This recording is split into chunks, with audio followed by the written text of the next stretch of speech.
La Minute Business avec Financial, premier réseau international indépendant d'expertise comptable, d'audit et d'avocats d'affaires.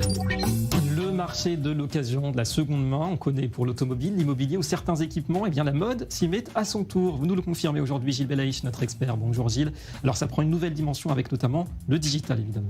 Tout à fait. Alors maintenant on rentre dans un schéma où tout ce qui est occasion et particulièrement la niche des produits de luxe se développe, et tout autant on retrouve des réseaux qui sont évidemment composés essentiellement de digital, comme les Vinted sur la partie luxe ou Katawiki ou le bazar privé, mais pas seulement, puisque maintenant la grande distribution veut se mêler à ce marché qui pèse 1 milliard d'euros sur la partie française, mais qui représente 400 milliards d'euros au niveau mondial. Ça fait beaucoup. En tout cas, même les géants du luxe donc s'y mettent pour l'occasion.